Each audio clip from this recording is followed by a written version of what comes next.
Al pueblo trabajador, vaya pues mi criolla canción, candombe, tango, milongón, por nuestra liberación, pa' construir bien de abajo una nueva y gloriosa nación.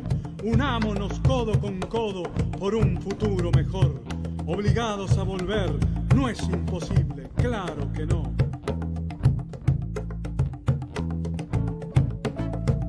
Obligados a volver en el 2023, levantando las banderas que no debieron caer.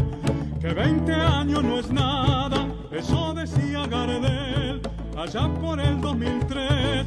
Néstor ya lo supo hacer, obligados a volver.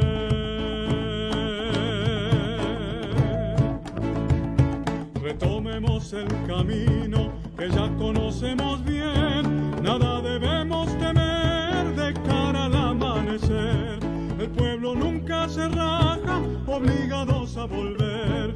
Salud, trabajo y cultura, por supuesto educación, sin agachar la cabeza ante el fondo, no señor. Codo a codo por la patria venceremos, sí señor. Obligados a volver en el 2023.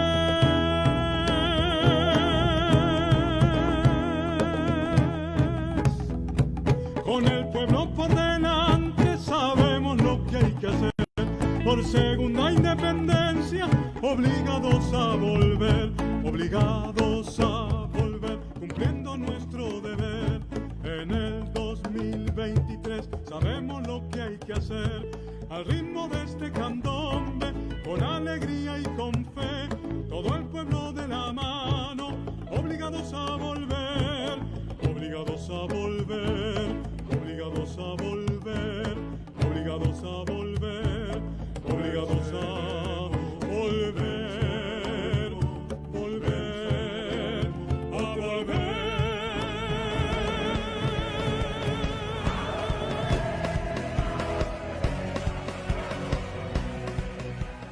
Hoy, 11 de marzo, damos comienzo al programa 415 de Obligados a volver. Programa que se transmite todos los miércoles a las 18 horas y los sábados a las 19 horas por nuestra página en Facebook, Obligados a Volver, programa radial.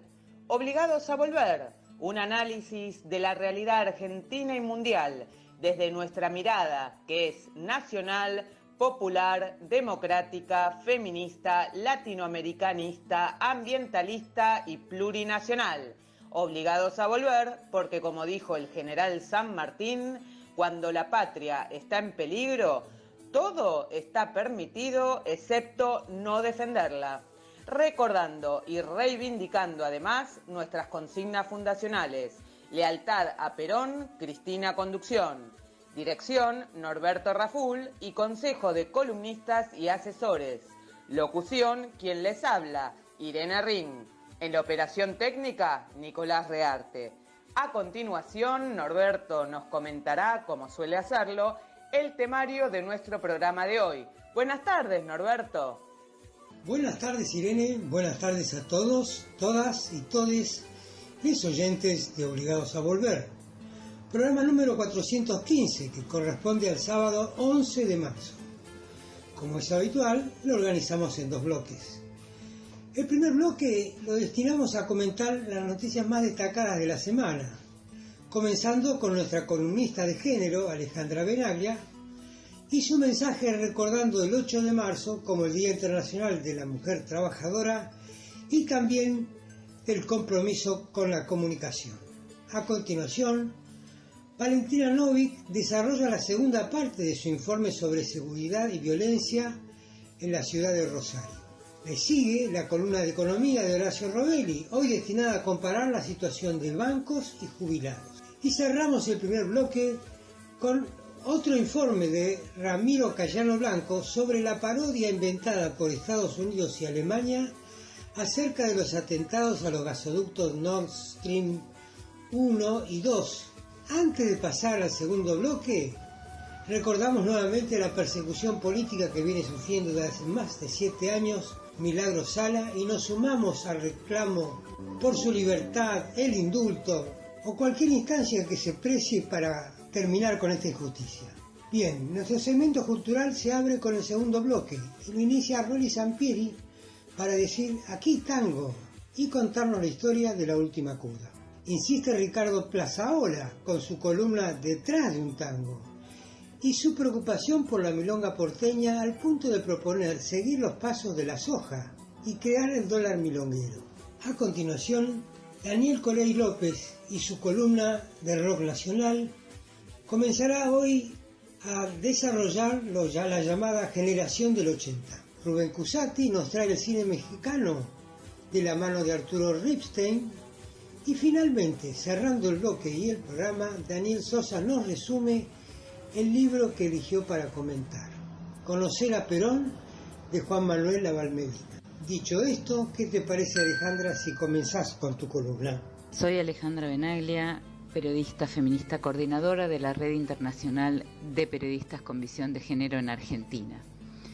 8 de marzo, Día Internacional de la Mujer Trabajadora. Desde nuestra red, junto con Susi Scandali, coordinadora oriunda de la ciudad de Mar del Plata, hemos presentado un comunicado que me gustaría compartir con ustedes. Año tras año, la violencia y la intolerancia van avanzando en el mundo y las consecuencias, lo decimos siempre, son más graves para las mujeres. La absurda guerra en Europa, absurda como todas las guerras, ya cumplió un año y al parecer la resolución está muy lejana todavía. En un año, además, avanzaron las desigualdades, brotaron puntos de conflicto en otras partes del mundo y la inmigración en condiciones infrahumanas sigue sumando muertes. Difícil contexto para el periodismo, especialmente para ese periodismo honesto con el que pretendemos hacer esta red. Cada vez es más difícil informar con responsabilidad, respeto y perspectiva de género. Cada vez es más peligroso hacerlo, a lo largo y a lo ancho del mundo. Se castiga a periodistas por decir la verdad, que no es ni más ni menos que cumplir con nuestra tarea. Nuestro país no es ajeno a este preocupante crecimiento de la violencia. Las víctimas de femicidios siguen engrosando las estadísticas y ni siquiera queda el consuelo de la justicia, porque los fallos suelen ser patriarcales, dictados por jueces y juezas patriarcales. Y así la justicia no es justicia. Hace menos de un año el país asistió azorado a un atentado que puso en riesgo no solo la vida de las 2 veces presidenta y actual vicepresidenta Cristina Fernández, sino al sistema democrático todo. Y el Poder Judicial no solo sigue sin dar respuestas, sino lo que es peor, oculta deliberadamente y protege a los y las responsables, amparado por un periodismo corrupto y ante la mirada impasible de una sociedad que cada vez está más cooptada por los medios hegemónicos. Es en este contexto, con un clima enrarecido, también en nuestra América, que salimos otra vez a las calles para gritar las verdades que nos salen publicadas, para romper el pacto machista del que somos rehenes, para demostrar que al menos no les será tan fácil doblegarnos. Como trabajadoras de prensa, renovamos en este 8M nuestro compromiso a la comunicación responsable y con perspectiva de género, sabiendo que esta es la única manera de colaborar a socavar el poder patriarcal del que ya no queremos ser víctimas, como lo venimos siendo desde hace siglos, mujeres y disidencias. Nuestra voz será la voz de quienes debieron permanecer calladas y de las que callaron con violencia, porque entre otras cosas, para eso somos periodistas. El 8 de marzo y los otros 364 días de cada año.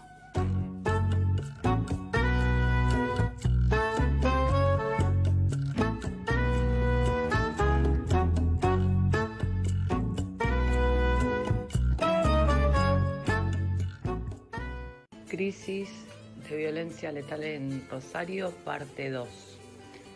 En la primera parte hicimos un ajustado diagnóstico de la situación.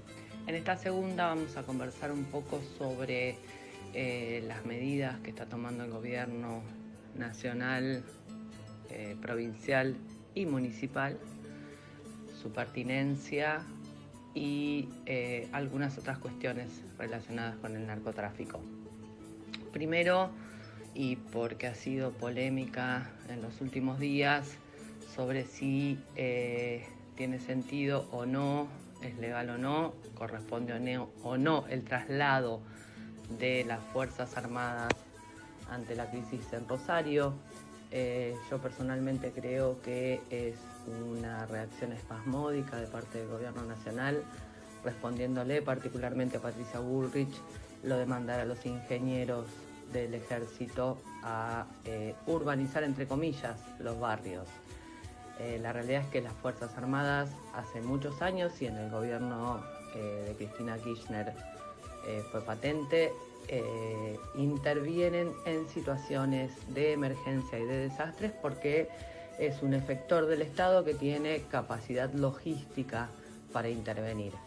Ahora bien, en el caso de los barrios de Rosario y en este momento donde la situación está álgida, no creo que vaya a hacer ninguna diferencia los ingenieros del ejército urbanizando, y en todo caso también puede llegar a ser un riesgo ante una situación de violencia donde las Fuerzas Armadas no pueden intervenir porque no tienen entrenamiento, no tienen capacitación y está prohibido por la ley. Con respecto a las declaraciones del ministro Aníbal Fernández sobre que habríamos perdido la guerra contra el narcotráfico, sinceramente, primero el calificar de guerra esta situación es un error, y lo segundo es que el Estado no puede confesarse impotente cuando es el mayor responsable de intervenir para morigerar la situación.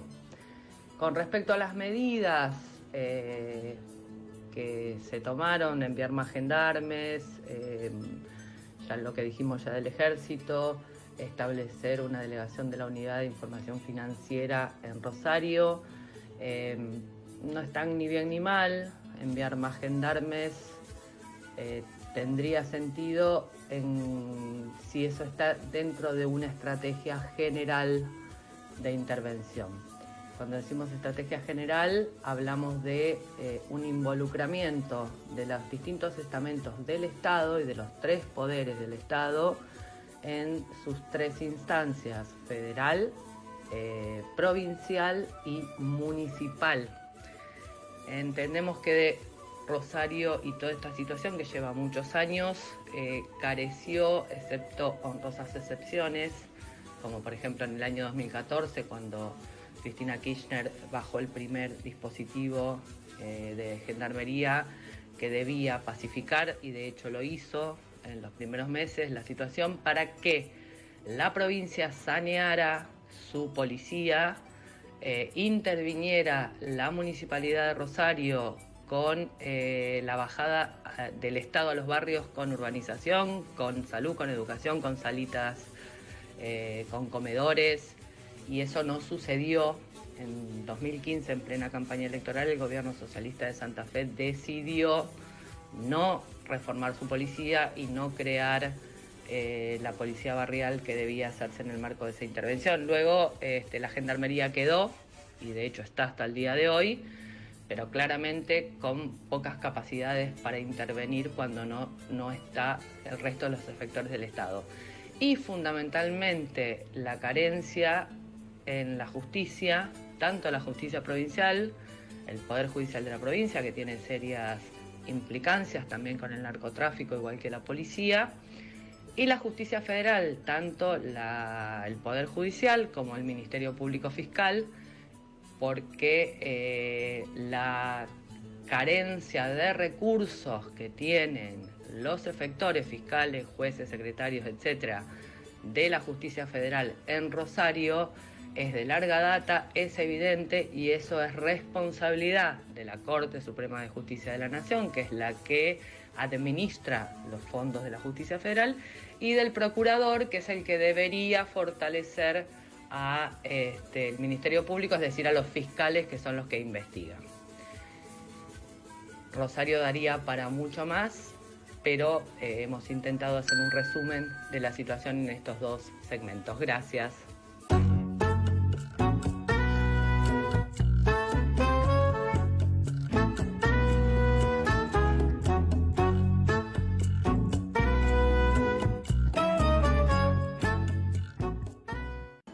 En plena campaña electoral, Alberto Fernández dijo que entre los jubilados y los bancos se quedaba con los jubilados.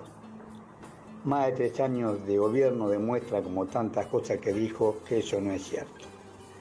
A los jubilados les ajusta por un sistema que contempla solamente 2 factores: los ingresos del ANSES y el salario promedio, que se llama RIPTE y que lo hace el Ministerio de Trabajo, Empleo y Seguridad Social de la Nación. O sea, el índice inmobiliario de los jubilados se basa en los ingresos propios del ANSES, de la Administración Nacional de Seguridad Social, y un salario promedio que saca el Ministerio de Trabajo, Empleo y Seguridad Social de la Nación. Ambos han sido muy por debajo de la inflación en estos más de 3 años de gobierno. La inflación medida por el IPC, el índice de precio al consumidor, fue más de un 350% desde el 10 de diciembre que asumió Alberto Fernández hasta el último dato oficial conocido al 28 de febrero del año 2022. Más de un 350% de inflación, y vos tenés el aumento de los jubilados y pensionados y de todos los gastos que realiza el ANSES, que no llegan al 300%. O sea, hay una quita muy fuerte en el poder adquisitivo de los jubilados y pensionados y de todo lo que reciben asistencia por parte del ANSES. Estamos pensando en la asignación universal por hijo, asignaciones familiares, pensiones no contributivas, etcétera, etcétera, etcétera. Una vez con todo esto, vamos a dar un ejemplo concreto y flagrante de cómo se beneficia a los bancos.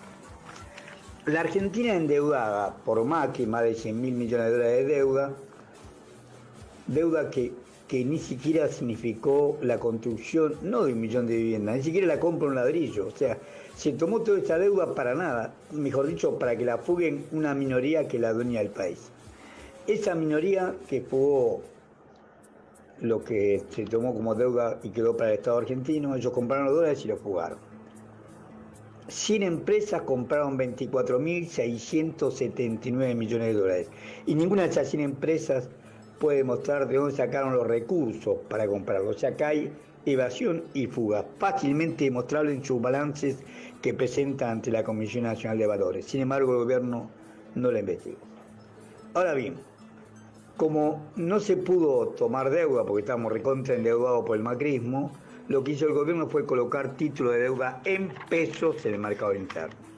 Según la Secretaría de Finanzas de la Nación, a diciembre del 2022, el total de esa deuda colocada en pesos en título de deuda del Tesoro de la Nación en el mercado interno asciende a 17 billones de pesos, de los cuales vencen en este mes de marzo, abril, mayo y junio 6,8 billones de pesos. O sea, hay un fuerte vencimiento en la primera parte del año 2023 porque los tenedores de esos títulos, básicamente bancos, fondos comunes de inversión y aseguradoras, no querían correr el riesgo de un cambio de gobierno y por eso lo prestaron con vencimiento de muy corto plazo. Bien, el gobierno logra en el día 9 de marzo del 2023 hacer un canje de esos títulos de deuda en pesos.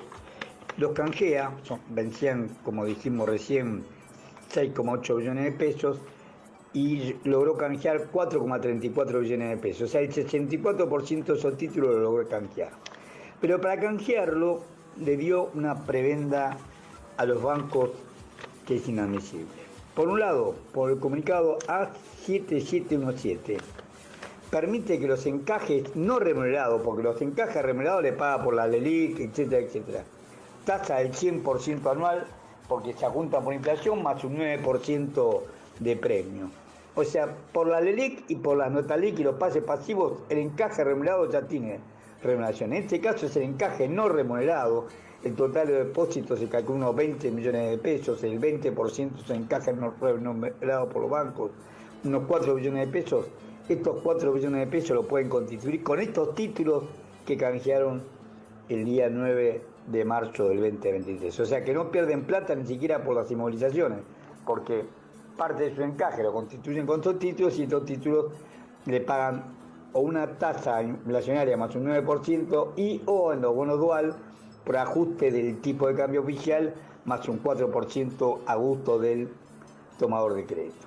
Y el segundo comunicado es el A7719, por el cual le permite que la utilidad que tiene el banco, que en esa utilidad participa el Banco Central, porque estamos diciendo que le asegura las tasas de interés que le paga por la LELEC y ahora le da el beneficio que el encaje no remunerado lo puede constituir con los títulos que canjearon con fecha 9 de marzo del 2023. Decimos que por este comunicado A7719 le permite distribuir las utilidades hasta un 40% de sus utilidades en 6 meses. La pregunta obligada es si con estas utilidades los bancos van a comprar dólares.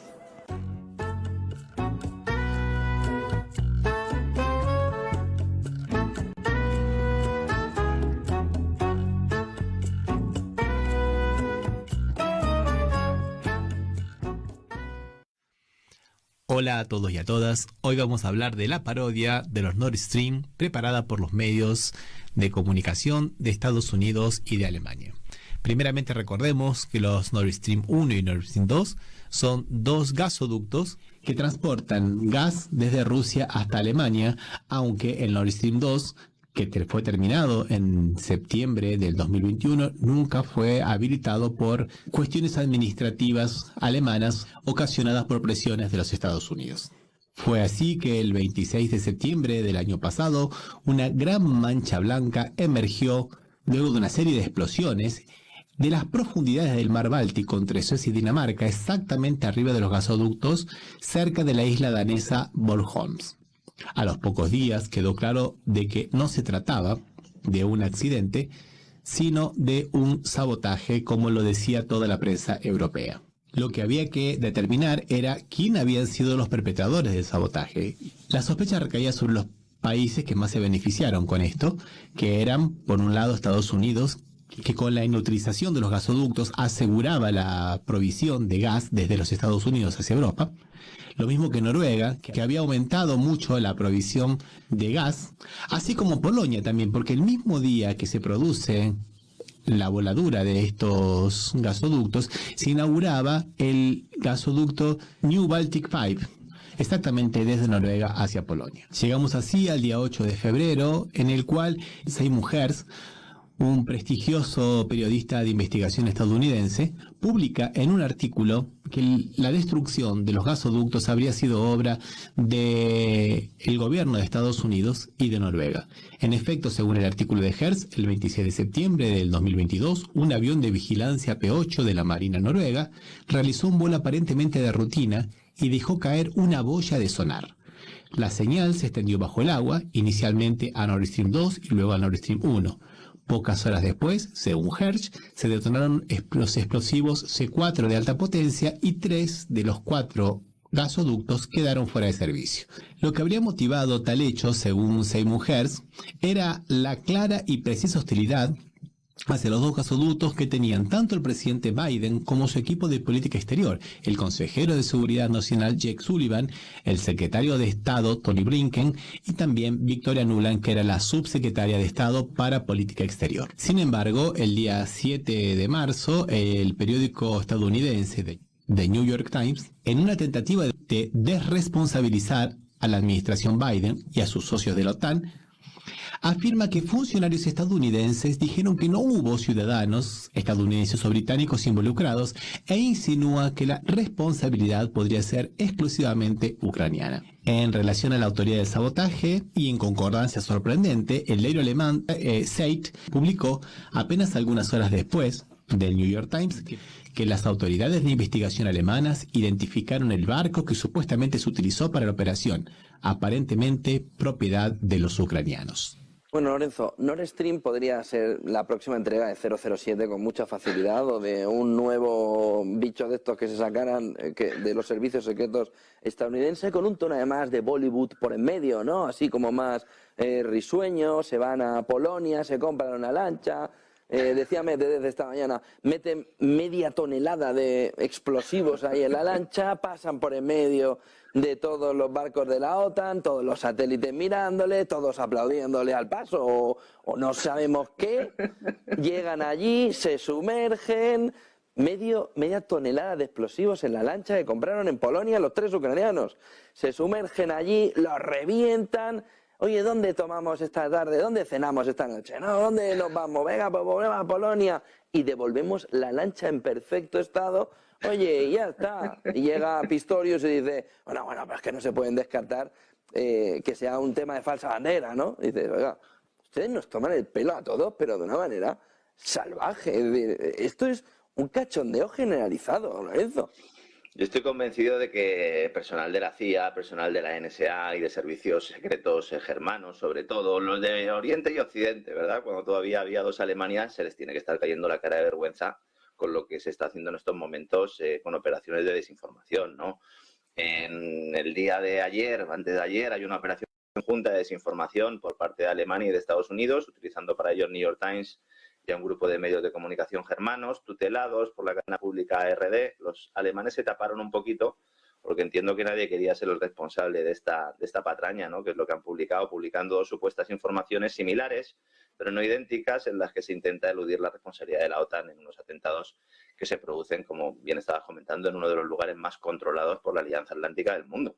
Es la reacción de la comunidad de inteligencia al reportaje de Seymour Hersh, culpa de todo a un supuesto y fantasma grupo pro-ucraniano que habría actuado además por su cuenta y riesgo, algo que evidentemente no se cree nadie, que debería provocar sonrojo a quienes han difundido esta propaganda diseñada para que nadie mire a Londres y Washington, que es donde está la autoría, por lo menos intelectual, de la destrucción de los gasoductos que permitían traer el gas ruso al centro de Europa sin pasar por Ucrania, ¿no? Coincidimos en el tono irónico que le dan los analistas de economía y de geopolítica españoles, un mix de 007 con Bollywood, en el cual 6 personas en un yate privado llevan a cabo la acción, se sumergen a 80 metros para un trabajo de tamaño industrial que implica colocar cientos de libras de explosivos desde un bote no tripulado. Tales inversiones requieren de gases especiales, equipos de buceo especiales que no son fáciles de conseguir, equipo de respiración especial, entrenamiento especial, una esclusa de aire de emergencia y mucha gente bien entrenada para manejar estas cosas. Porque, entre otras cosas, hay que tener la suficiente precisión para destruir los gasoductos Nord Stream 1 y Nord Stream 2 sin damnificar el gasoducto New Baltic Pipe, que también pasa muy cerca en la isla de Bornholm. Y además hacen un esfuerzo muy pero muy grande para dejar fuera de sospecha a sus aliados del Reino Unido. Eso no explica por qué, según un hacker que le hackeó la cuenta, el teléfono a la ex primera ministra de Inglaterra, Liz Truss, que le había enviado a Tony Blinken un mensaje minutos después de haber ocurrido las explosiones, en el cual decía "is done", o sea, está hecho. Por eso, al respecto de las publicaciones occidentales, la portavoz del Ministerio de Asuntos Exteriores de Rusia, María Zaharova, las calificó de vomitivas y pidió que por favor se sumara a Rusia a las investigaciones que se están llevando adelante y que estas investigaciones realmente se desarrollen con seriedad. Bueno, ciertamente estos episodios de Nord Stream van a tener nuevos capítulos, nuevas páginas, las cuales seguiremos con mucha atención. Por ahora, esto es todo. Les dejo un abrazo muy grande y hasta la próxima.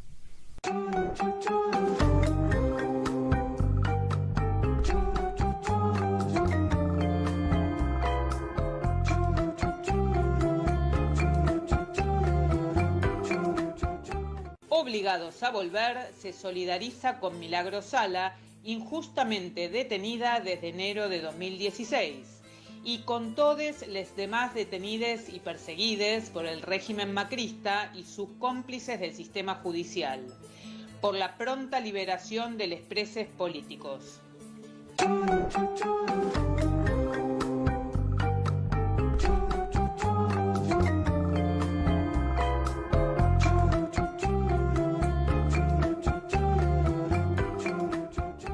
Hola, soy Rolly Sampieri y siguiendo con la saga que habíamos iniciado con la historia del tango Caminito, hoy nos dedicaremos a la historia de La Última Kurda, tango emblemático si los hay, y es una de las 15 obras que escribieron en colaboración Aníbal Troilo y Cátulo Castillo, una de las grandes asociaciones en la composición tanguera.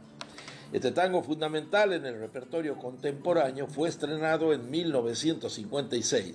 Cátulo había compuesto los versos sobre una música previa de Troilo.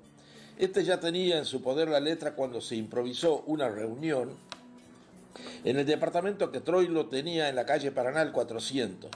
Estaban Miguel Ángel Babio Esquiú, que escribía en la revista Rico Tipo, con el seudónimo de Juan Mondiola, que eran las andanzas de un personaje porteño. También estaba Edmundo Rivero y Aníbal Troilo con sus respectivas esposas. En su libro Una luz de almacén, Edmundo Rivero relata lo que pasó esa noche histórica. Y dice: el gordo Troilo vivía por aquellos años a pocos pasos de Corrientes, en un segundo piso que hubiera podido alumbrarse con el letrero luminoso de enfrente, o sea, el Cabaret Chantecler. Una noche de verano, enfriada solo por el hielo del whisky, estábamos en ese departamento 6 personas, los dueños de casa, Babio con su mujer y yo acompañados por Julieta, que era mi esposa. El entusiasmo era uno solo y por una letra que andaba por hacerse tango, la de Cátulo Castillo, La última curda. Hubo ya un momento en que el tarareo no alcanzó y Babio impuso: gordo, chapá la jaula. Se refería obviamente al bandoneón de Troilo. Troilo no se hizo rogar y comenzó a desgranar los acordes del tango, y yo por supuesto a entonarlo, a hacerme de sus palabras. Al rato estábamos tan absorbidos que la cosa se había transformado en un ensayo hecho y derecho. Las puertas del balcón estaban abiertas de par en par, pero si hubiera aterrizado en el departamento un plato volador no lo hubiéramos visto. Por eso tampoco advertimos que enfrente, en la vereda, se habían juntado muchísimas personas. Y ya cerca del amanecer, cuando se produjo la salida de la gente del cabaret, pareció que el mundo se venía abajo de aplausos y ovaciones. Fue cuando salimos a ver qué sucedía y nos dimos cuenta de que ya se estaba interrumpiendo el tránsito. Igualmente tuvimos que acceder al pedido de hacer el tango entero desde el balcón a puro fuelle y cantor. Era una noche tan hermosa que cantar "La vida es una herida absurda" era casi una macana. Esto es lo que dice Edmundo Rivero en su libro Una luz de almacén, contando en primera persona una anécdota muy sabrosa respecto al origen del tango La última curda. Este tango que dice: lastima bandoneón mi corazón, tu ronca maldición maleva, tu lágrima de ron me lleva hasta el hondo bajo fondo donde el barro se subleva. Tiene una poesía magnífica, una letra bueno, sabemos lo que es Cátulo Castillo y en esa asociación con Troilo. Este tango que se hizo muy famoso, en realidad el que lo hace muy famoso es Goyeneche, pero no es la versión de Goyeneche cantando en la orquesta de Aníbal Troilo, sino la versión de Goyeneche con la orquesta de Armando Pontier. Es la que le da un realce a este tango y que hoy está en el repertorio, bueno, de cuanto cantor se precie de tal cosa. Y bueno, por supuesto que el otro gran cantor, que son sinónimos de la última curda, tanto como Goyeneche, es Edmundo Rivero, que fue el primero que lo grabó.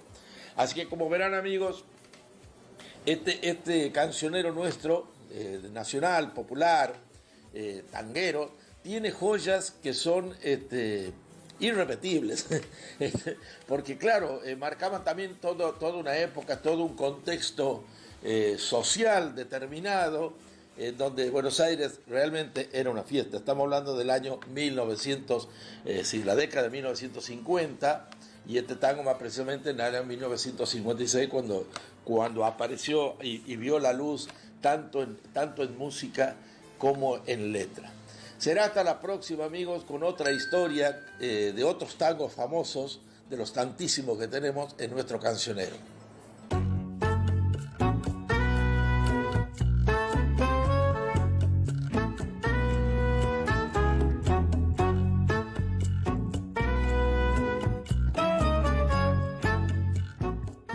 Bueno, hoy el tema es una enorme polémica que hay en el ambiente tanguero, en el ambiente bailarín. El tema es cómo se financia el tango, las milongas, los bailes y digamos, en consecuencia, las orquestas, los autores, los derechos de autor que se cobran, digamos, sin baile, el esquema es este, sin baile, sin milonga, el tango queda como una música pasada, la música clásica, un lindo recuerdo. ¿Por qué? Porque el tango es baile, el tango es baile. Ahora bien, ¿cómo se financia este patrimonio cultural de la humanidad si la humanidad no financia? Decíamos los otros días, los lugares, lo que cuesta el metro cuadrado en la ciudad y alrededor, y cada vez más, lo que costaría un lugar nuevo, dijimos, ¿no? Esos que exigen doble entrada, etcétera, todas las medidas de seguridad para que te habiliten. Carísimo. Se están cerrando lugares. Hace unas semanas, en esta misma columna, hablamos del Salón Canning, o sea, la milonga paracultural. Canning cerró y la milonga paracultural fue a parar al Marabú, que todavía está ahí en la calle de Maipú. En la pandemia se cerraron otros boliches, como uno de la calle Entre Ríos, casi San Juan, Obelisco Tango creo que se llamaba. Y así pasó con otros. Hay milongas caseras, milongas a la gorra, improvisadas, milongas al voleo, algo así, etc.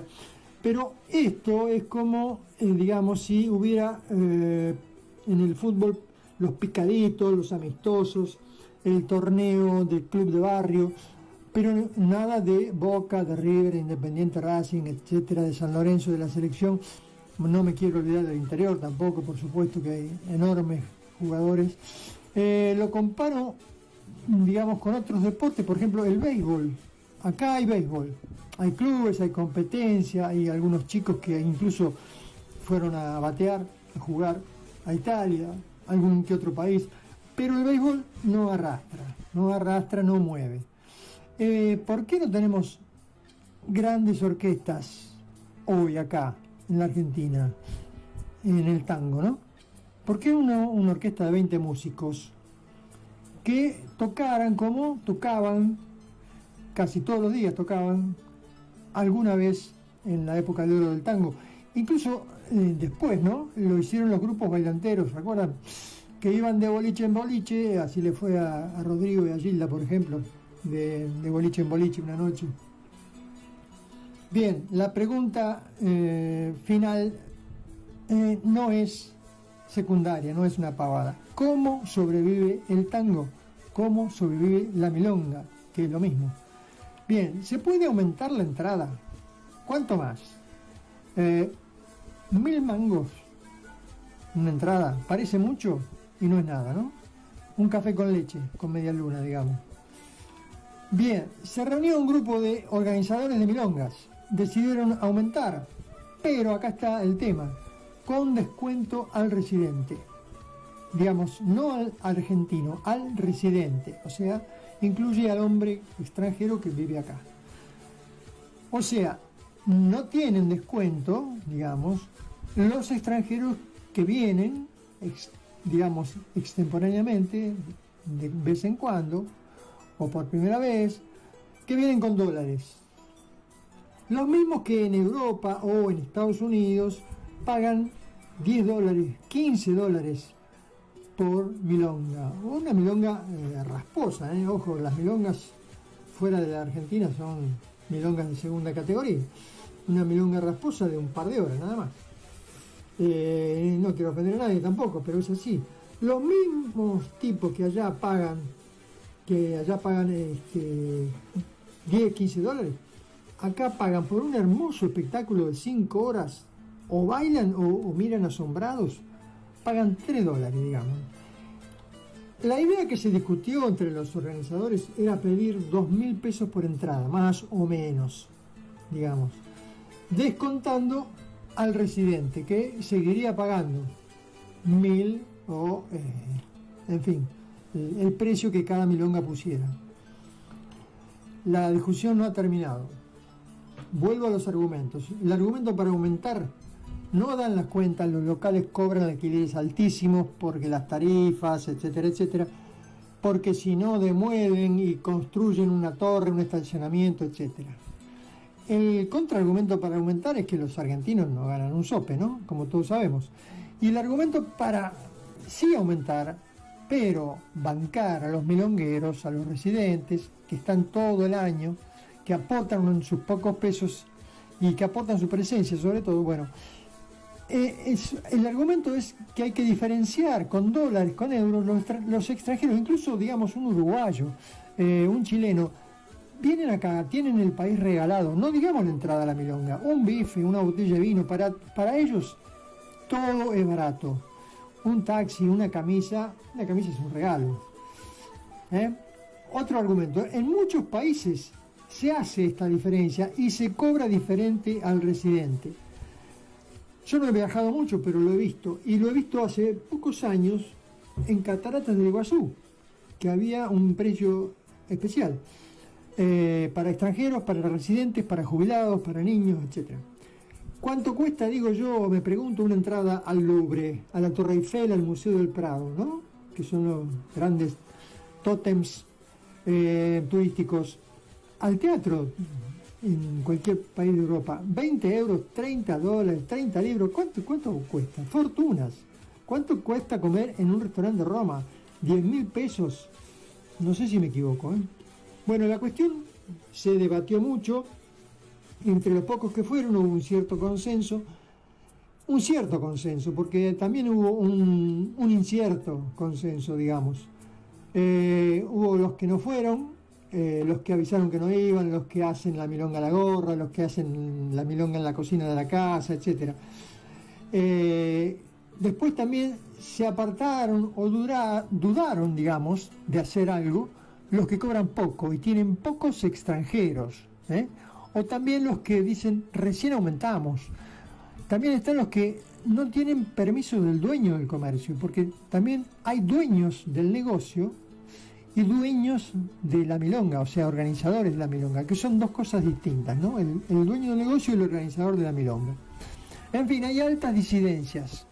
Hay algunas disidencias por extranjeros a los que les sobran los pesos, pero no tienen ganas de compartirlos, aunque sea un poco más justo.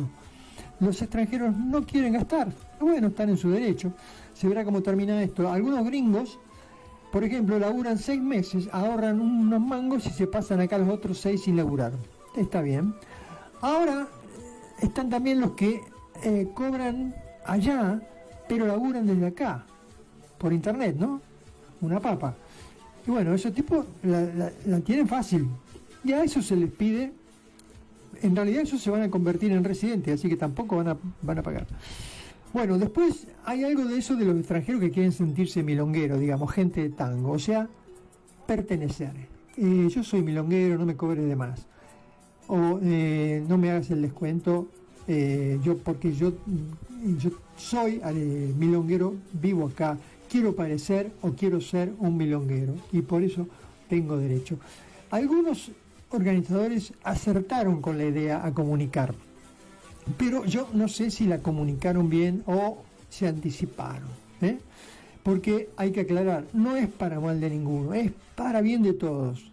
No se trata de reventar al gringo, sino de ayudar al residente, no para que el residente se tome un whisky importado, no, porque no va a poder hacerlo, va a seguir sin poder hacerlo, sino para que pueda comprar, repito, una entrada que acá cuesta 3 dólares y en Europa 15. Ese es el tema.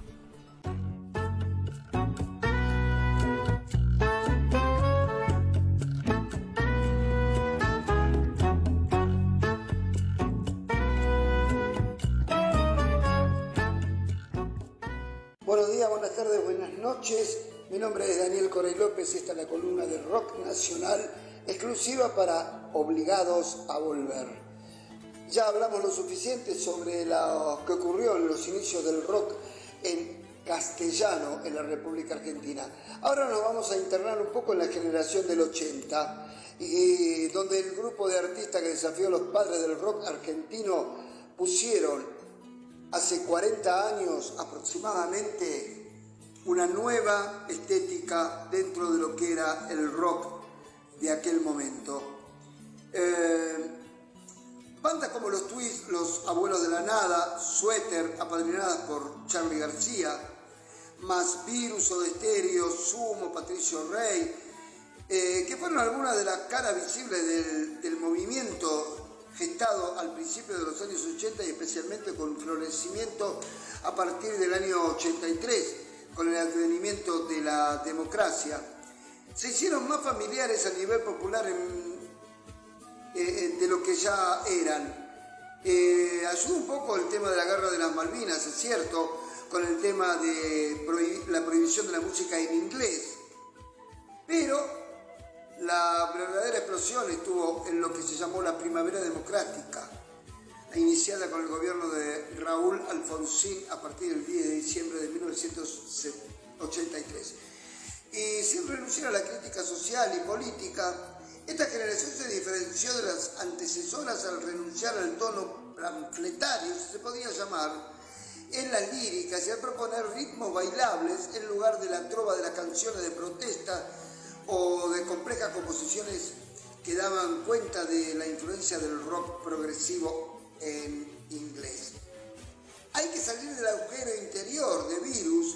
Pensé que se trataba de Cieguito de los Twists, Sin Porteros o Mamá planchame la camisa de suéter, Te hace falta vitaminas de Soda Stereo o No te enamores nunca de aquel marinero bengalí de los abuelos de la nada.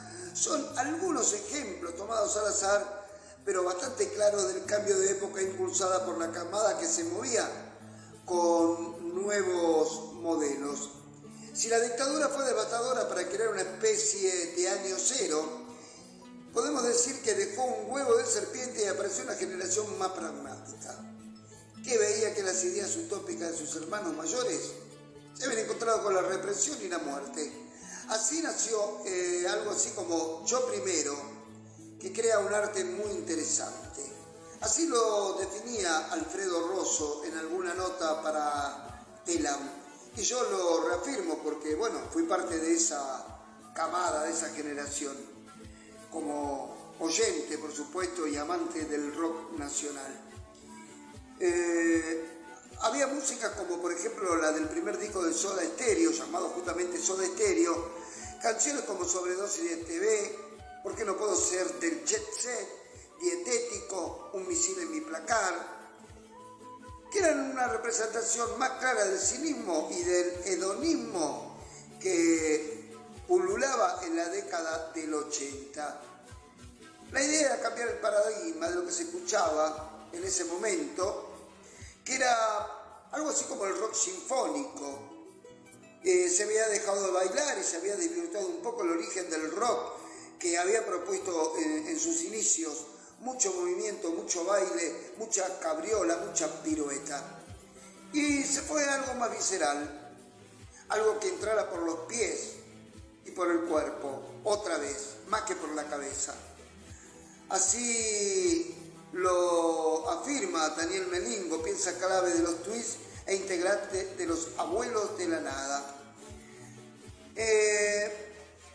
La gran explosión, por supuesto, para mí por lo menos, es el verdadero padre del rock nacional en cuanto a esta nueva década, la del 80, Charly García, que arrancó con Sui Generis, que siguió con La Máquina de Hacer Pájaros, con todas sus bandas, o como solista, impregnando al rock de un estilo muy particular, muy querible y muy aceptado por las nuevas generaciones.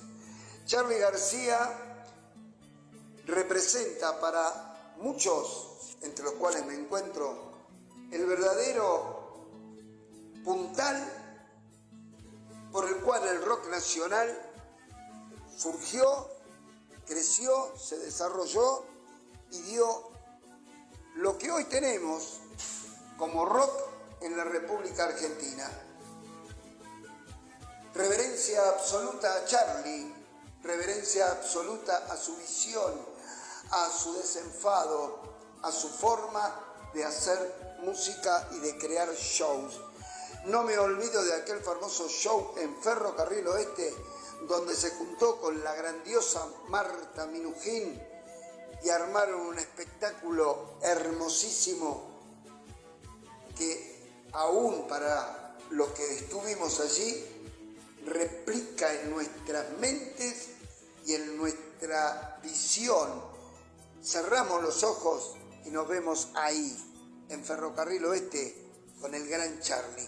Vamos a seguir, hay muchas cosas, vamos a hablar de cada uno y cada una de los intérpretes de esta, para mí, música maravillosa, música que además tiene siempre en algún lugar un acto revolucionario en sus entrañas.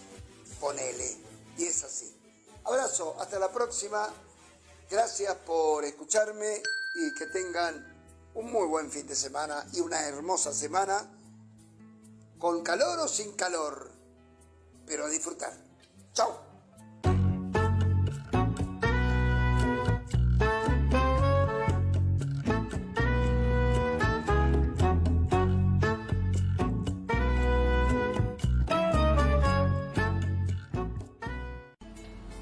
Buenas tardes, soy Rubén Cusati y volvemos a México para destacar a otro gran autor de extensa carrera y en plena actividad aún, ganador de innumerables premios.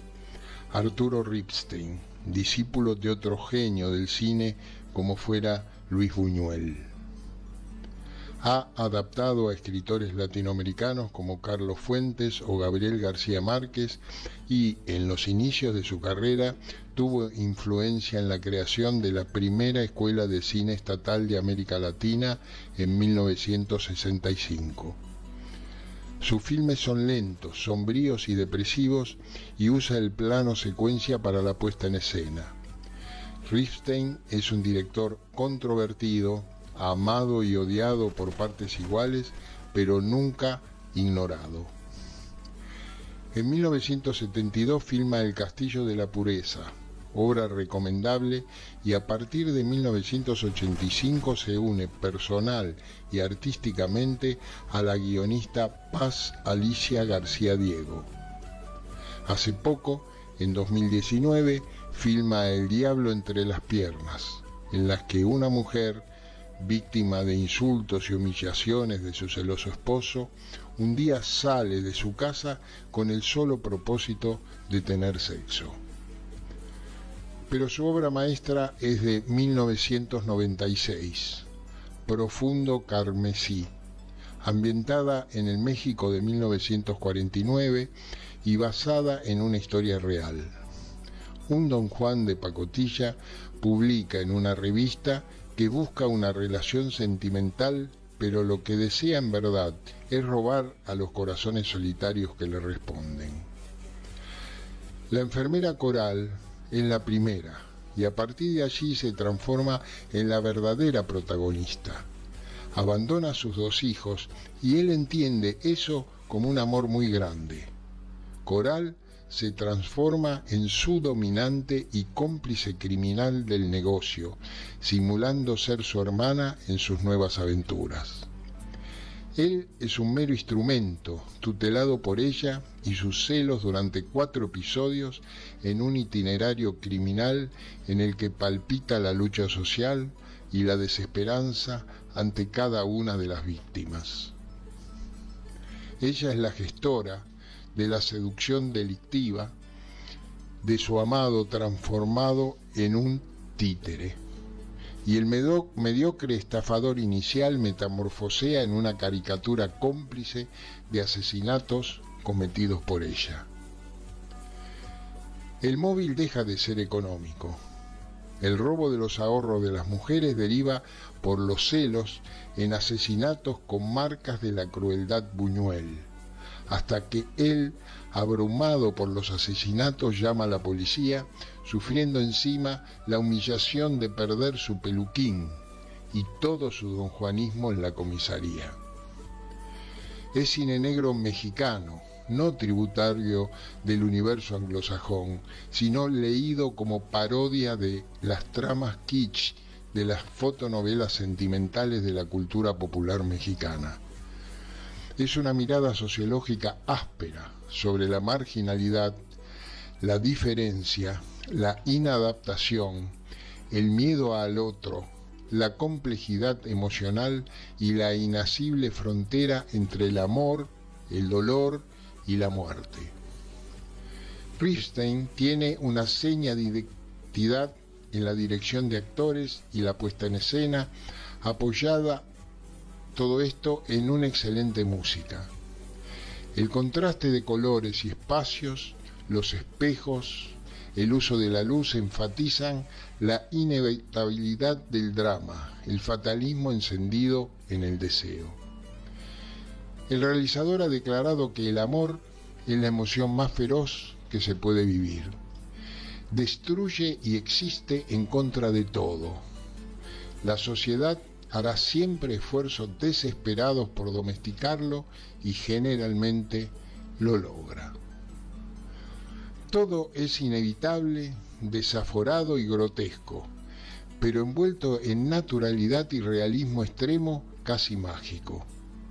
Un viaje desde la necesidad de amar hasta la crueldad, la violencia y el asesinato que recién hoy las mujeres han logrado visibilizar.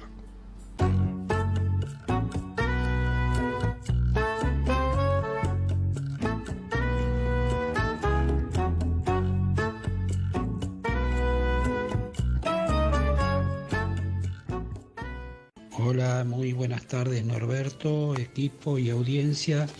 Hoy es un día muy especial y muy oportuno para comentar un libro que ya está siendo prácticamente un bestseller entre los que leen temas de ensayo político.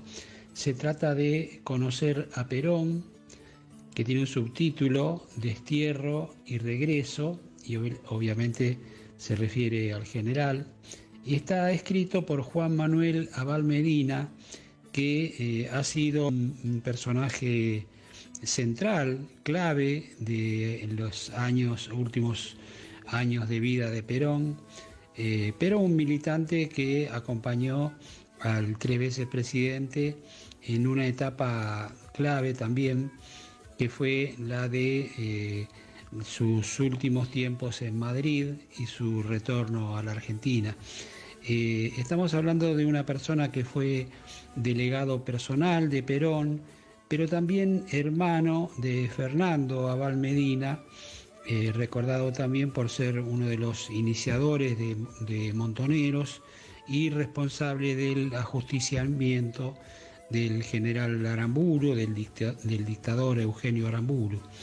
El valor de este libro es un relato muy fluido, lleno de información, porque es una persona que estuvo en cada lugar y con cada personaje de aquellos años, de manera que lo cuenta con una transparencia que es de agradecer.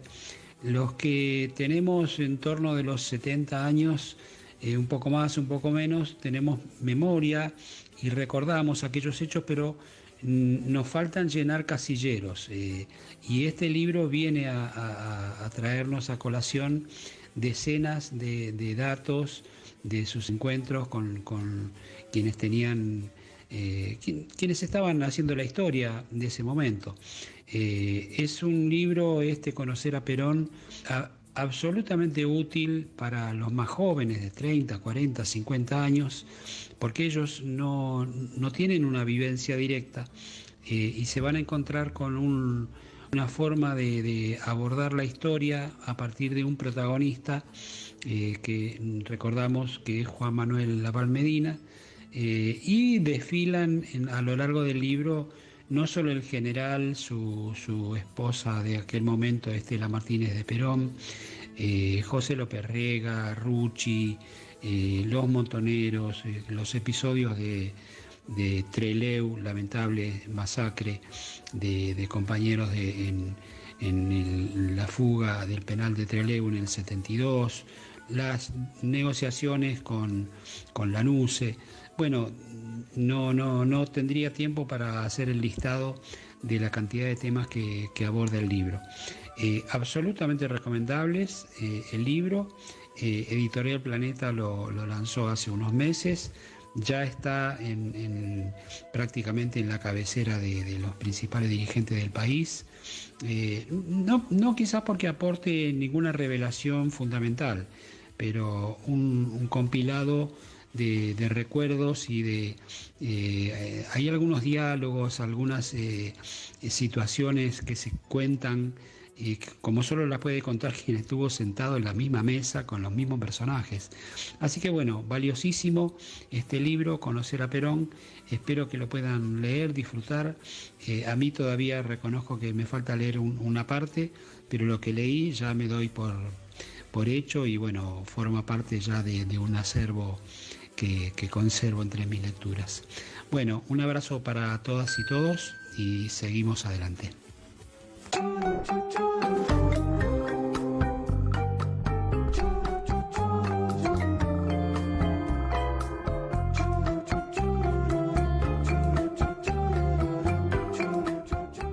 Se nos está terminando el programa. Agradecemos a nuestro operador Nicolás Rearte por su trabajo que nos permite salir al aire, a todos les oyentes por su atención, especialmente a los que ponen me gusta en nuestras páginas de Facebook. Antes de despedirnos, les recordamos que nuestro programa de radio, Obligados a Volver, se transmite todos los miércoles a las 18 horas y sábados a las 19 horas. Y tenemos una nueva propuesta, la entrevista, un buceo sobre los orígenes y actividades actuales de las personalidades destacadas los martes a las 21 horas. Este fue otro programa de Obligados a Volver, emitido desde nuestra página en Facebook, Obligados a Volver, programa radial.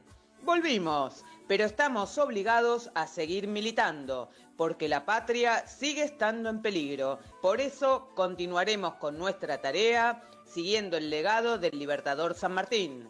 Cuando la patria está en peligro, todo está permitido excepto no defenderla. Recordando y reivindicando nuestras consignas fundacionales. Lealtad a Perón, Cristina Conducción.